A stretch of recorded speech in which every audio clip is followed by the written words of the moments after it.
So, welcome to the session. We are continuing our study of Beyond the Mind.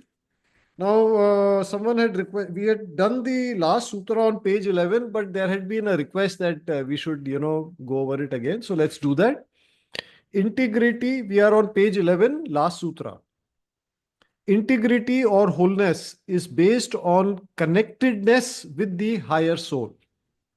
The word whole means to be complete.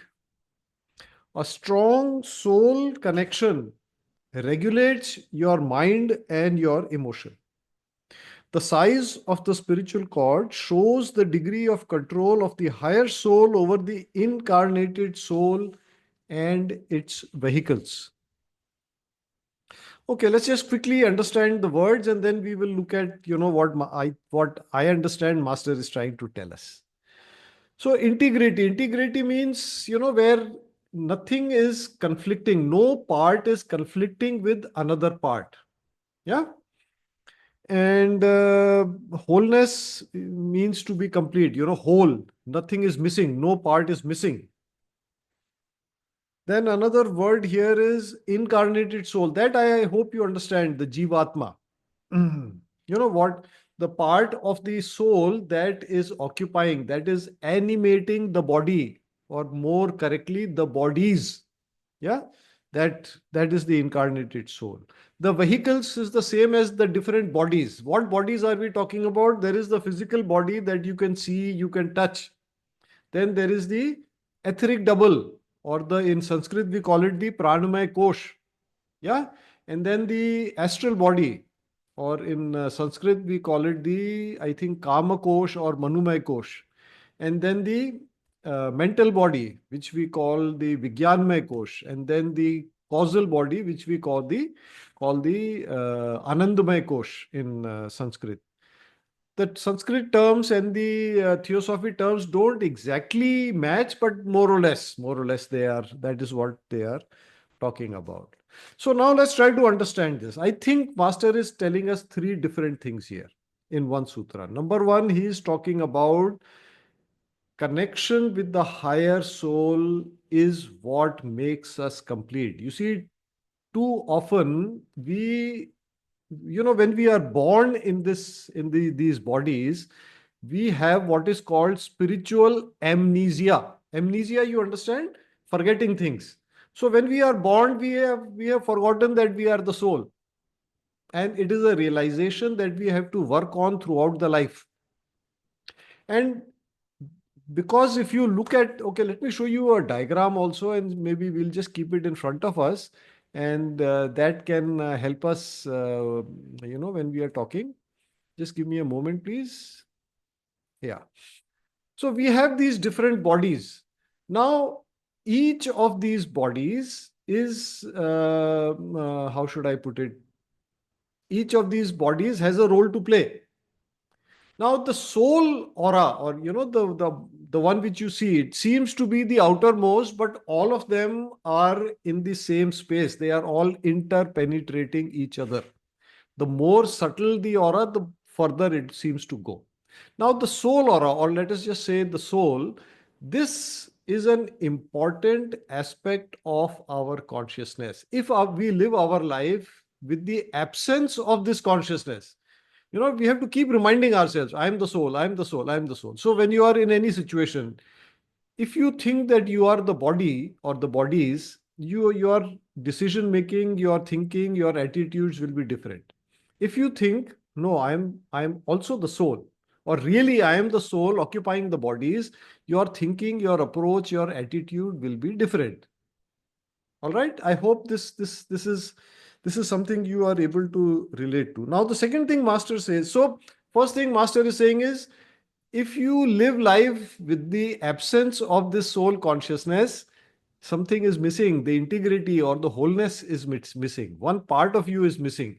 You see, another fact here is that the bodies cannot live without the soul, but the soul can live without the bodies. That is what happens when what we call death occurs. The soul disconnects from the physical body. The physical body dies. But the soul is still there. The soul never dies. And in the next incarnation, the soul will be born with a different physical body, etheric body, astral body, mental body. It's like, today I'm wearing this jacket, tomorrow I'll be wearing a different jacket. I remain the same, the jacket changes, right? So something like that. Now, next, Master is telling us a strong soul connection regulates your mind and your emotion. Now, this is the more frequent problem. Even if I know that I am the soul, the question is, in my personality, which part has control? Is it the soul that has control over the bodies, or are the bodies, enjoying themselves and having, making their own decisions regardless of the soul? Because that is where the difference in our attitude to life will come. So if the soul connection is strong, then in the entire aura, the aura that you are seeing here, which has many bodies, the soul aura will be strong. It will have, very dense energy. And that will then control the other bodies, or at least to a larger extent, it will control them. Now, the third thing Master is saying is the size of the spiritual cord shows the degree of control of the higher soul over the incarnated soul and its vehicles. All right. So this is the third thing he's saying. Now, what he is telling us is that from the size of the spirit, the size of the spiritual cord is what reflects our soul connection. If our soul connection is strong, the spiritual cord will be bigger. If it is thin, the spiritual cord is thin, it means our soul connection is pretty low. Yeah.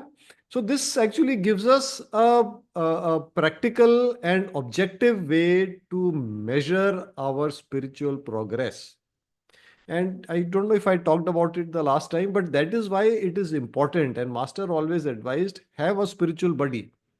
And the requirement from the spiritual buddy is that that person can give you a feedback objectively. Objectively means dispassionately, not feel good feedback always. But where he says, okay, now your spiritual cord has reduced in this month. Buddy, what are you doing? Or yes, your spiritual cord is showing good progress, doing good, something like that. You're giving you accurate feedback. Yeah. And another thing from that diagram that we can talk about here is that each body needs to be fed its proper food. This is something that we will talk about later, but let me just quickly talk about it. Let me again show you that slide. Now, when we talk about the physical body, you have a choice of eating different kinds of foods. Yes, you can eat, all kinds of food. Now, broadly, three categories of food in one analysis: sattvic, rajasic, and tamasic. I hope you have understood. Or let's just say pure and light and nutritious food, and versus food that is, junk food, and versus food that is tasty but doesn't have much nutrition and is hard to digest. So, what is advised? You should have the best quality food. Best quality food is it is easy to digest and it is very nutritious. So, the Ayurveda term, or the term in India we use is sattvic food. Now, what about the emotional body? So, it needs to be fed wholesome, positive emotions. How do you do that? By, of course, twin heart meditation is one way, but also through constantly generating emotions of love, compassion, mercy, blessing other people. Instead of fighting with people, bless them, forgive them. That is good food for the emotional body. What about the mental body? You have to help it grow. So, like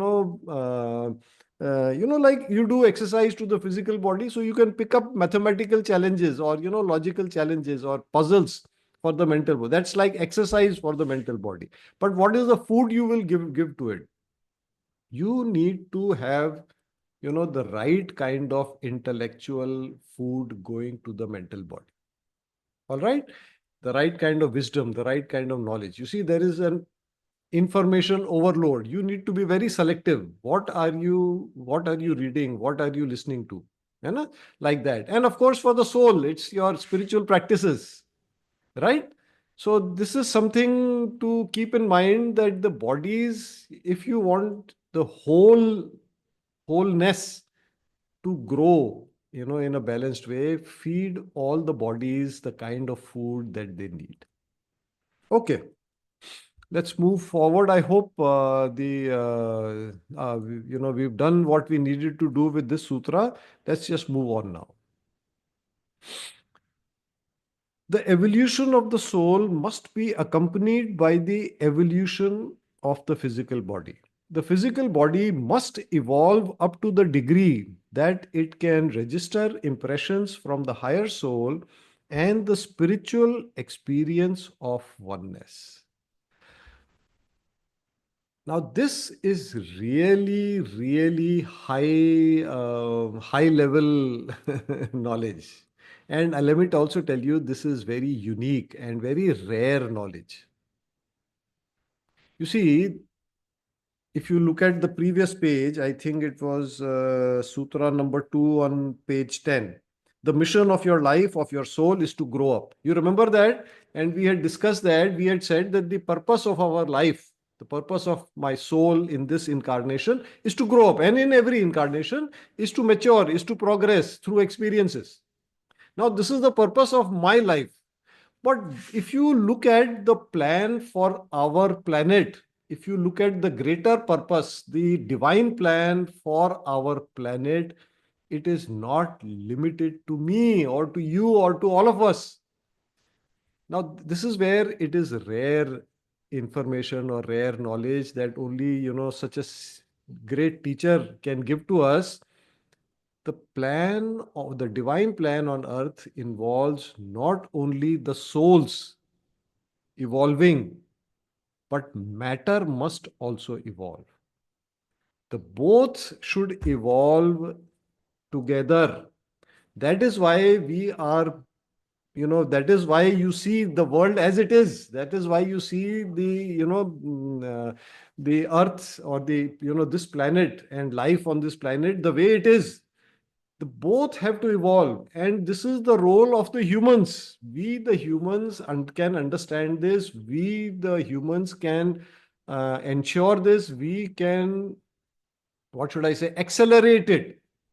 You see, there are other planets also. Many of them may have life, but their physical bodies are not there. It is because in our planet, the divine plan is such that matter must also evolve, that the souls take physical bodies, interact with, minerals, with plants, with animals, and etc., etc. And the plan is, through us, they should evolve. Through them, we should gain experience and evolve. Are we communicating? Because this is a very, you must understand the beauty and the uniqueness and the rare nature of this. Not many spiritual schools talk about this. Okay. All right. The other thing to talk about here is, now, for us, not only the soul, but even the physical body must evolve. And Master explains why. He says, because then, only then, if the physical body, if it remains dull and, like in Hindi we say stool, doesn't respond to higher vibrations or cannot register higher vibrations, then it will not be able to register, the messages from the higher soul. If we are able to refine our bodies, you see, the bodies means what? Our organs, our senses, and so on. So, for example, the brain. Now, if the brain, some people in when they do twin heart meditation, they have great experiences. Another person may have the same quality of meditation, but the experience doesn't register. Why? The brain doesn't have so much sensitivity. Are you understanding? So this is what Master is saying. If you work on the physical body and improve, like the phone. So you have what is Android current version, whatever. I think Android 13 or 14 or something like that. Now, for that to run, you should have a reasonably new phone hardware. If you take a 15-year-old phone and try to run the most current Android version, it will not run.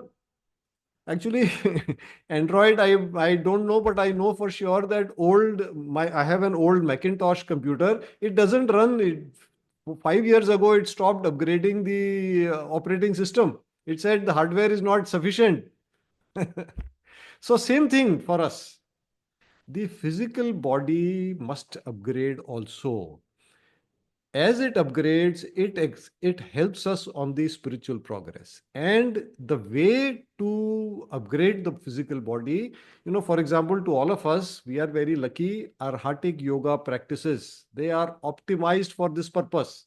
So, for example, one of the meditations in the Arhatic practice, the Kundalini meditation, that is specifically one of its purposes is to upgrade the hardware, the brain, so that it is able to register. You can get more intuitional inputs. You remember intuition, direct tuition, inner tuition directly coming from the higher soul.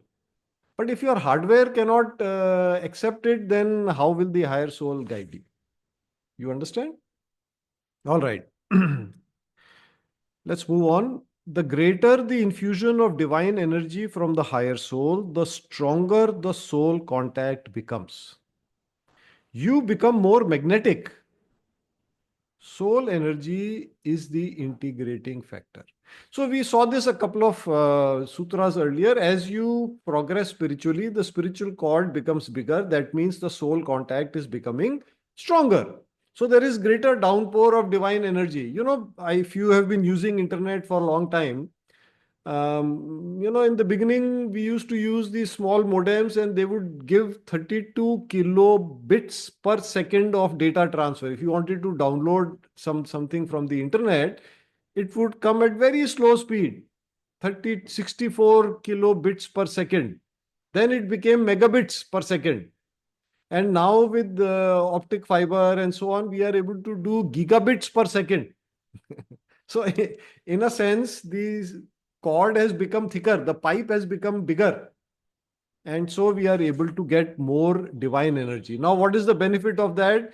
There is greater soul energy in the aura. You remember the diagram I showed you? So the soul aura will expand and it will become dense. Now, soul energy is very subtle, it is very refined. You see, when your aura it grows and people come inside your aura, you interact with people, they feel very nice, and that is what gives you that magnetic personality, because people then want to come to you, they want to, they are attracted to you. And you remember also let me see if I have that picture. Yeah, there it is. I'll just show you, put that on. There is the golden body of the yogi. You remember this? We talked about this. There is more golden energy coming from the higher soul in the aura of this person. So even the physical particles are, very, very subtle, very, very refined. So, that is the sort of change that will start happening. Yeah. Okay. you know, just think about it. You look at the world. You look at the spiritual gurus. You look at the spiritual schools. Like there are so many of them. Like there's Sadhguru, his school, Art of Living, Patanjali, and so on and so forth. How easily, quickly they generate followers, how many people follow them. And not, I mean, some of them are into products now, so they do advertising, but otherwise there is no advertising, or at least in the beginning they did not advertise people. It is because the founders, the core people, they were very they had great magnetism in their aura. They were able to attract people, and they are among the richest organizations, at least in India. And no advertising, no promotion. It just happens. Something to think about. All right, so we move to the next section. In esoteric Christian teachings, the higher soul is called the I am, which is the way and the source of light and truth. No one passes through the Father, the divine spark, without passing through me, the higher soul or the I am. So, John 14:6. Here, I think what Master is telling us is just reminding us is that there is a hierarchy. And again, let's use a diagram because when you see a diagram, the thing becomes clear very quickly. So this is a diagram that Master has given in the Achieving Oneness with the Higher Soul book. So what we are talking about here is that from here, you cannot go straight here. You see, when you, the Jivatma, that is you, the person, when in life, when in consciousness, when in body, you are able to achieve oneness with the higher soul, then you are called a arhat, or you are called a soul realized person. Also, many other names are there, like Paramahans and so on. Now, then the next level is you have achieved complete union, merged with the higher soul. Now your consciousness has to, next goal is to merge with the Paramatma, or what Master calls the divine spark. So, what this sutra is telling us is you cannot go directly from here to here. Can you see my cursor? Can you see my pointer? You cannot, the Jivatma cannot go directly to God realization. There is a first step, and that first step is soul realization. First, achieve oneness with the higher soul, and then think about achieving oneness with the Paramatma, with the divine spark. Yeah.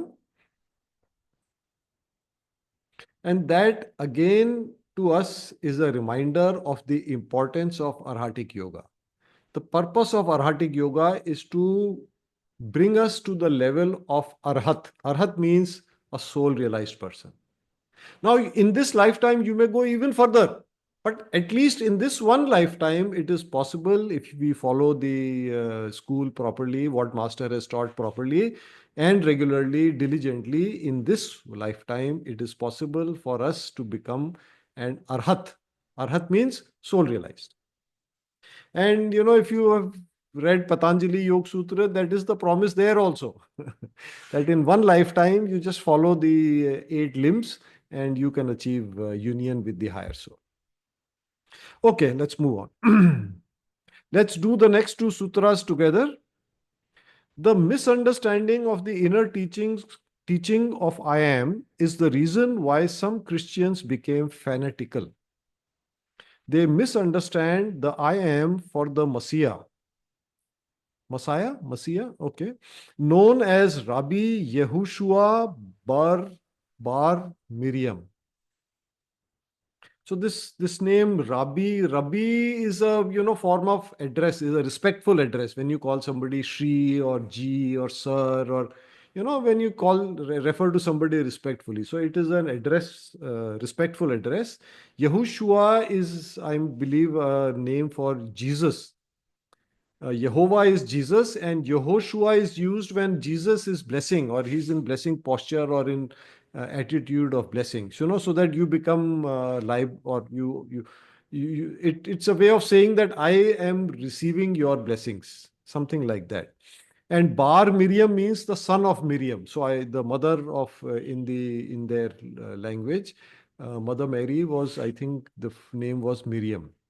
This is something I read, so I don't, you may have some other understanding of this, but my understanding is now of this Rabbi Yehoshua Bar Miriam is that is a respectful address to Jesus with the intention of getting his blessings. And if I'm not mistaken, either in Master's video or one of the acharyas said that Master has said this, that if you want to get the stronger blessings of Jesus Christ, Lord Jesus, if you refer to him by this name, Rabbi Yehoshua Bar Miriam, then your connection is stronger. I have not tested this. You're welcome to try this. the word is, the term is given here. Anyway, so what we are talking about, and the term Masiha or Masaha, in Hindi we call it Masiha. I am not 100% sure how it should be pronounced in English. Maybe Masiha. What it means is a messenger of God, like an avatar. So in some schools they distinguish. They distinguish between Messiah, because they say Messiah is messenger of God coming directly from God, whereas avatar can be a great soul who has been sent by God. Those, small difference anyway from the science, from the side of theosophy, or I think from Master's teachings, we can take it to mean the same thing. So this Messiah you can understand as avatar. So we are talking about. So what Master is telling us here is that there is this confusion when they read this teaching. No one passes through the Father without passing through me. Now the Christians, in some traditions or some part of, or some Christians, they take me to mean Jesus Christ.